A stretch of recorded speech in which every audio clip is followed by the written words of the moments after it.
আজকে অফিস থেকে ফিরে মিডনাইট ক্রেভিংস হচ্ছিল একটু চটপটা কিছু খাওয়ার। তন্ময় বললো টেনশন করার দরকার নেই, ঘরে সব ইনগ্রেডিয়েন্টস আছে, চলো এক চিকেন রোল বানিয়ে ফেলি।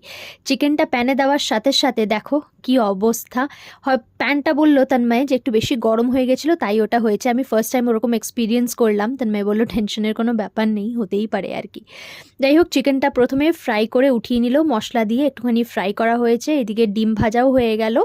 আর তোমার ভেতরে ইয়ের মধ্যে দেব হচ্ছে কাঁচা লঙ্কা, বলেছি বেশ ঝাল ঝাল করে কাঁচা লঙ্কা দিয়ে খাবো। আর দেব হচ্ছে তোমার শসা আর পেঁয়াজ। আর কাসুন্দি দিয়ে আমার রোল খেতে বেশি ভালো লাগে, তাই টমেটো সস, কাসুন্দি আর ওপর থেকে একটুখানি লেবু। মিডনাইটে এরকম একটা স্ন্যাক্স হলে আর কি বাইরের খাওয়ার দরকার লাগে বলো। তোমাদের যদি ভালো লাগে ভিডিওটা, তোমরা অবশ্যই করে ঘরে কিন্তু ট্রাই করে দেখতে পারো। খেতে কিন্তু দুর্দান্ত হয়েছিল।